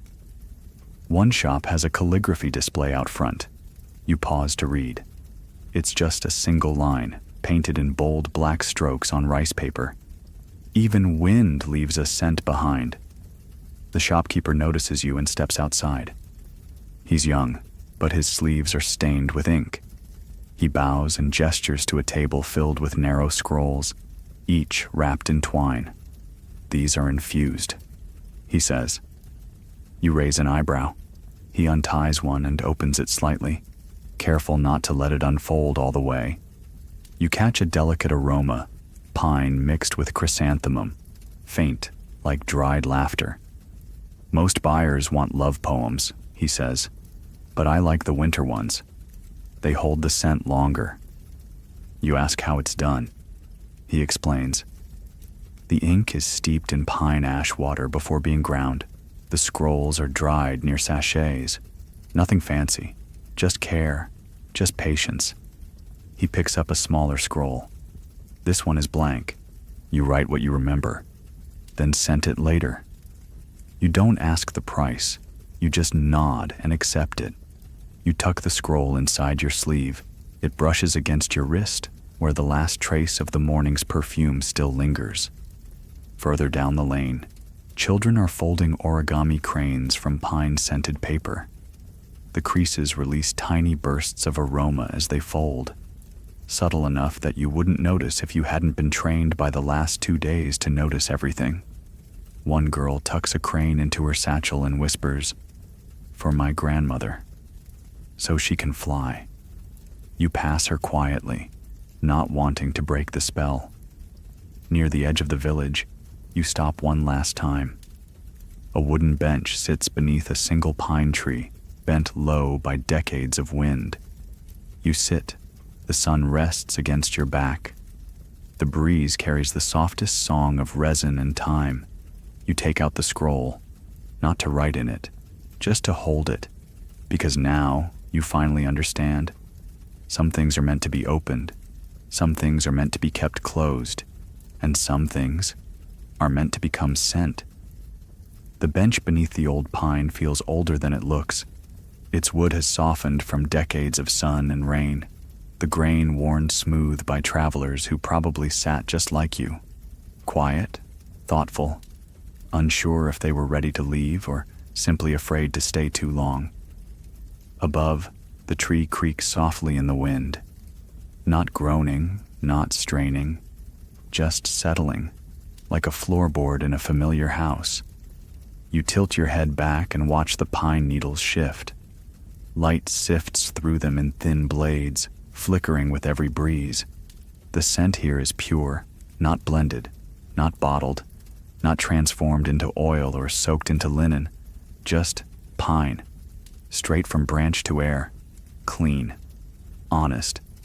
It occurs to you, everything you've smelled up until now, every perfume, every sachet, every resin strip, was chasing this, the original, the uncut version, the tree, whispering in molecules instead of words. You take the scroll from your sleeve again, fingers brushing its edge. You're tempted to open it now, to write something. But what? A name? A memory? A scent? The ink isn't with you. The perfumed ash water isn't either. And somehow, that feels right. Some scrolls don't need words yet. You tuck it away again. From down the slope, a bell rings. Not a temple bell. A shop bell. Someone just opened a door somewhere behind the trees. The sound is distant, but it reminds you of the world continuing. The one where people walk past each other without knowing they're scented. Where fabric carries stories. Where wind means something. You stand. Your legs feel heavy, not from fatigue, but from being rooted too long. You walk down the path back toward the road that will carry you away from the village. One turn, two bends, and the rooftops disappear behind you. You pause once more at the ridge. It's the last place where you can still see the grove, the forest where everything began. The trees shimmer in the late morning haze. From this distance, you can't smell them anymore. But that's okay. You don't need to. It's already in you. Here's a curious fact from a forgotten diary. A 16th century scholar once wrote that he could remember conversations more vividly when he dabbed pine oil on his collar. Words return clearer, he noted, when I smell the same air that held them first. And here's the quirk. The same man also noted that forgetting required its own scent. He burned dried seaweed and vinegar-soaked cotton when he wanted to let go of memories. His conclusion? The nose knows not just what to keep, but what to release. Historians still argue whether scent memory rituals like these were widespread or unique to eccentric minds, but the scrolls and sachets, the robes and tea, the fans and oils, they all suggest something older than science. That remembering doesn't need proof. Just a scent. You take out the pine wood box one last time before the road bends out of view.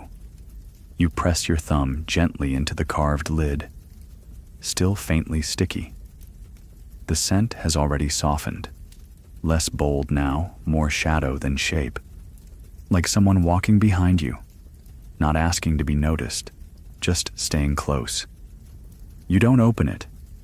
Instead, you whisper something to it. Not a word.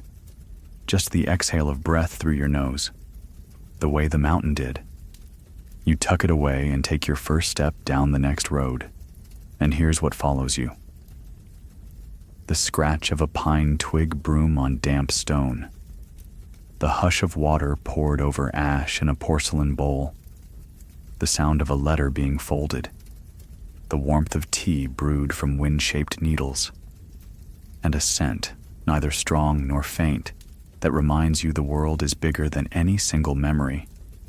You keep walking. One step, then another. You're no longer in the pine grove. But the pine grove? It's still in you. The road evens out as you walk, curving gently along the edge of a low stone wall. Beyond it, rice paddies stretch wide, glinting under the afternoon sun. The water between rows reflects the sky, dappled with clouds now, soft and slow, and still, carried faintly on the breeze, the scent of pine returns, not strong, not assertive, just there, persistent in the way truth tends to be. You pass a cart piled with firewood, most of it pine, the ends split and drying in bundles. A woman arranging them nods in your direction, and then pauses, sniffing the air lightly. "Smells like perfume," she mutters to herself with a smile, and keeps stacking. You don't correct her. She's not wrong. Because the pine in your sleeves is no longer just from a tree. It's from a story, a house, a person, a day that now feels like it belonged to someone else, but somehow lives in you. Just past the cart, a stone tablet sits half buried in the grass. The character carved into it is old, worn soft by time. Gaiwan, origin, a starting place, a breath drawn in. You pause there, place your palm on the stone. It's warm, sun-soaked. And you think, maybe scent, like breath, returns to where it began. A bird calls overhead, short, sharp, then gone. You follow a trail of stepping stones across a narrow creek, each one slick but familiar underfoot. It feels less like you're leaving, and more like you're carrying something forward. Here's a mainstream detail. Many travelers during the Goryeo and early Joseon periods carried pine sachets in their luggage, not only for fragrance, but as a ward against illness. Pine was believed to purify the air, strengthen the lungs, and ease anxiety. It was the scent of endurance, of survival.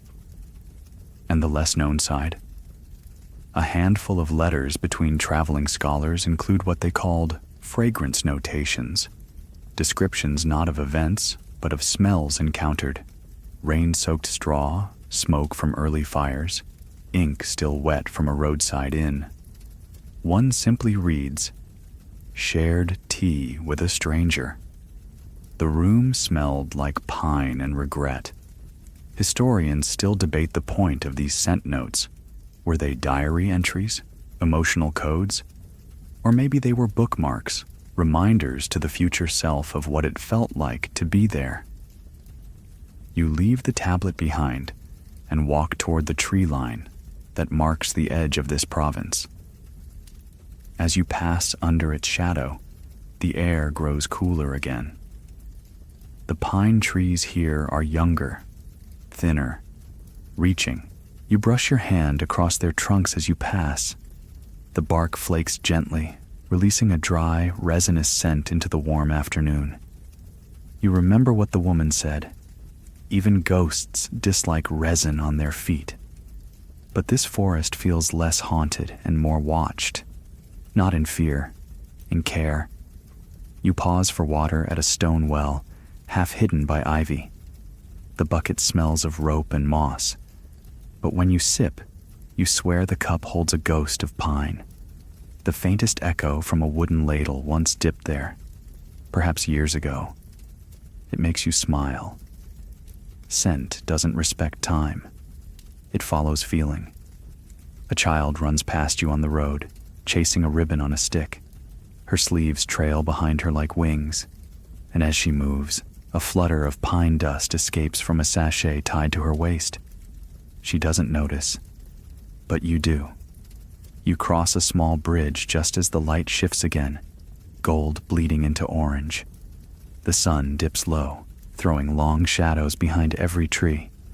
You stop and lean against the railing, watching it disappear, and for the first time in a while, you do nothing else. You don't unpack, don't think, don't plan. You just breathe, inhale, exhale, and somewhere between the two, the scent finds you again. Not strong, not bold, but enough. And you realize the woman who taught you about pine never needed to sell it. She knew that if you carried the scent home, it would do the rest. That's the difference between a product and a memory. One waits on a shelf, the other walks beside you. Evening sets in slowly, not like a door closing, but more like someone dimming the lanterns one by one.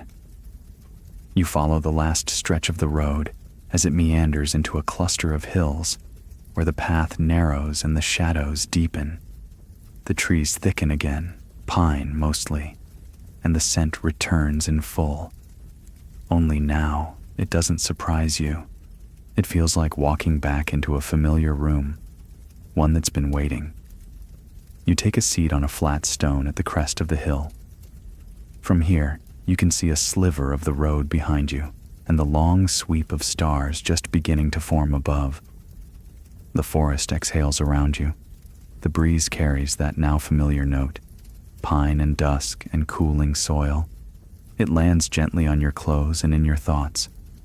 You reach into your sleeve and take out the scroll once more. You don't open it yet.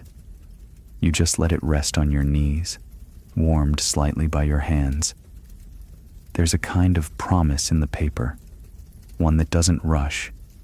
It will hold your words when you're ready.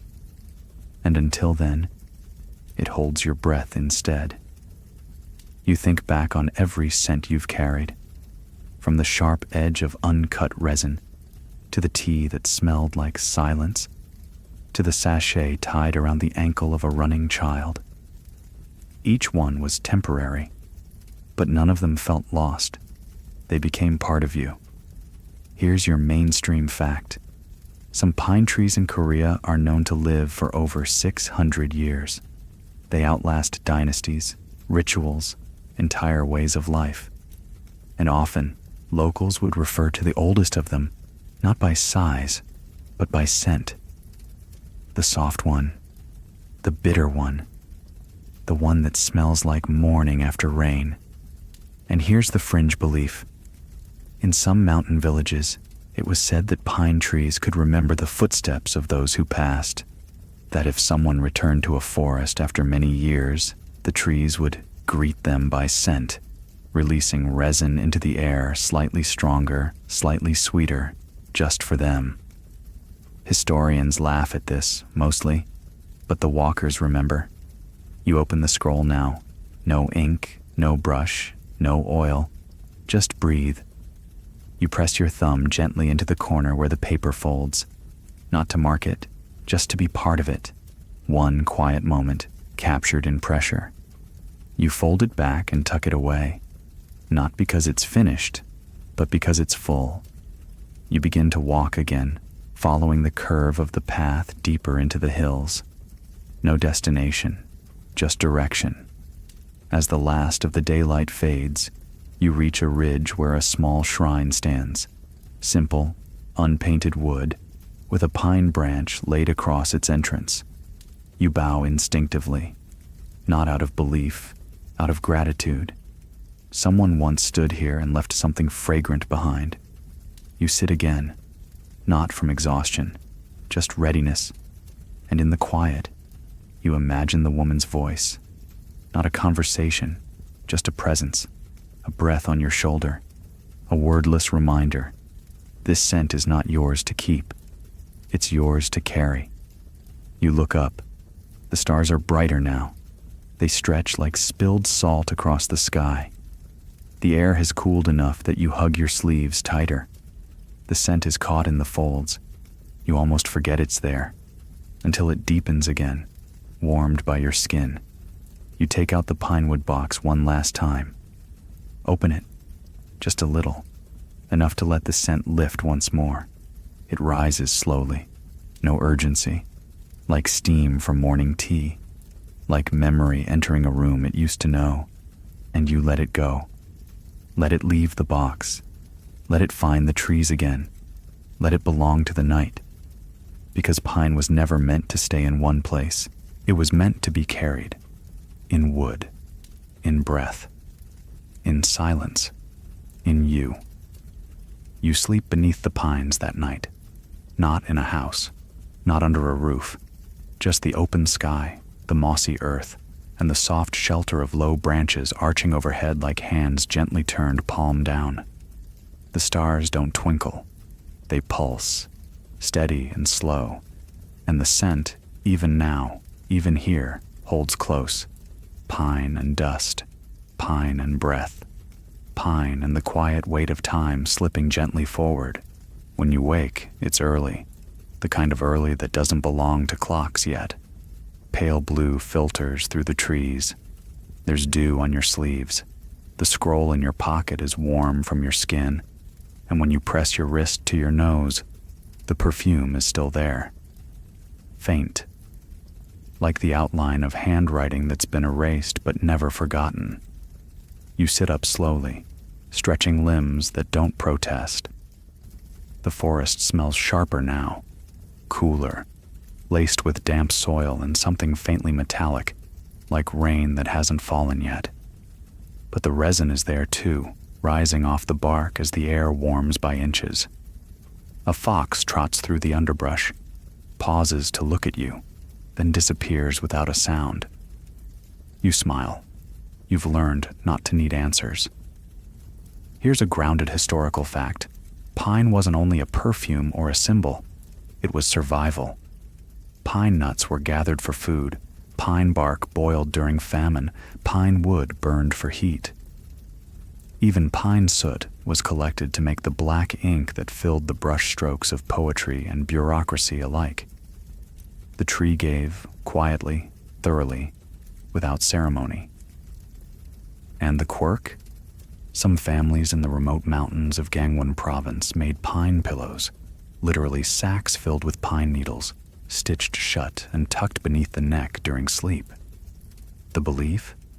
That the scent would ease breathing, protect dreams, and keep the soul from wandering too far. Historians still debate whether that worked, but you slept better than you have in weeks. You rise, dust off your hands, and continue down the slope. The forest begins to thin, the pines giving way to low brush and open grass. But as they fade behind you, they don't really vanish. The scent has seeped into everything you carry.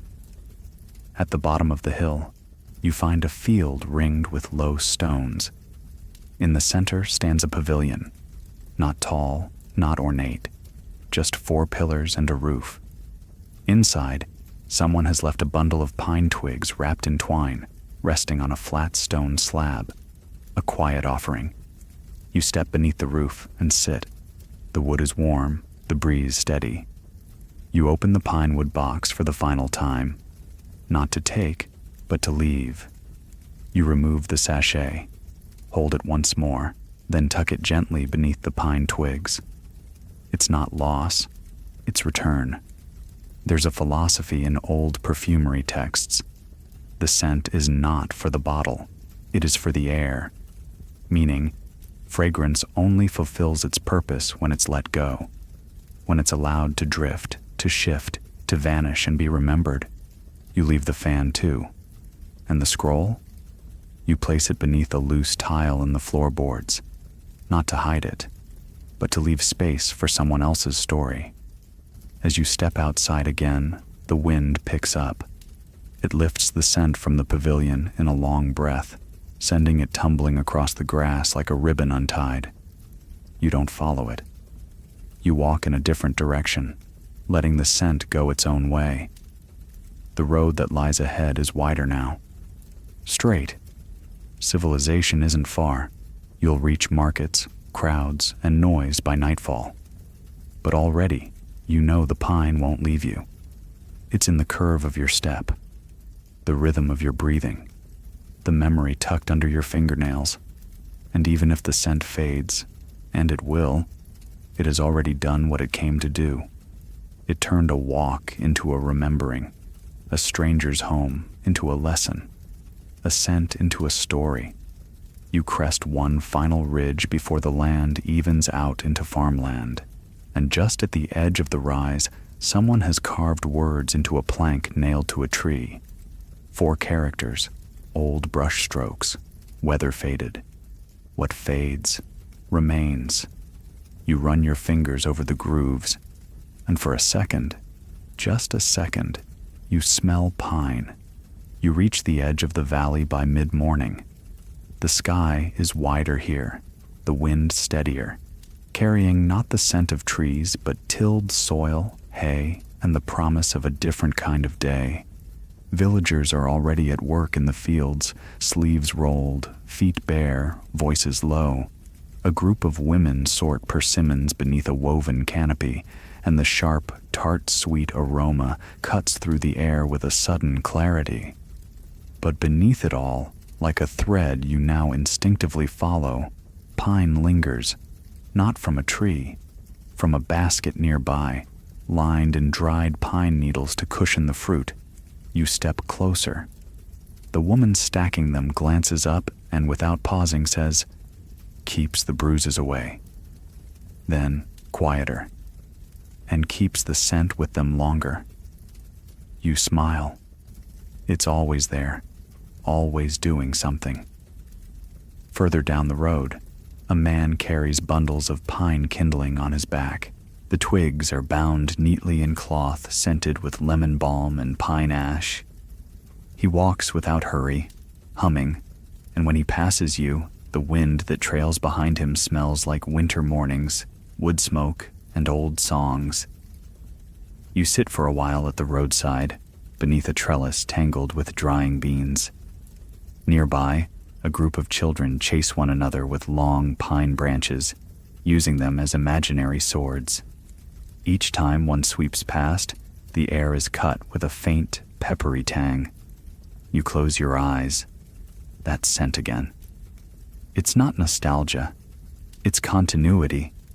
Here's the mainstream fact. Pine was used in more than medicine and memory. It was woven into the fabric of daily life, mixed into animal feed to strengthen immunity, crushed into paste for waterproofing roofs, even burned in rituals for the new year, where the smoke was believed to carry away old regrets. And the fringe detail? In a village archive, one 18th century record mentions a pine dance, a spring ritual where villagers circled a burning bundle of resin-soaked twigs while singing a song meant to teach the air to begin again. No melody survives, just the line written in the margin. We walk in circles so the scent finds everyone. Historians still question whether the dance was real or metaphor. Either way, you like the idea of scent as something that arrives rather than declares. Something democratic, something earned. You open your pinewood box one final time. Only one item remains, the linen scrap with the embroidered pine branch.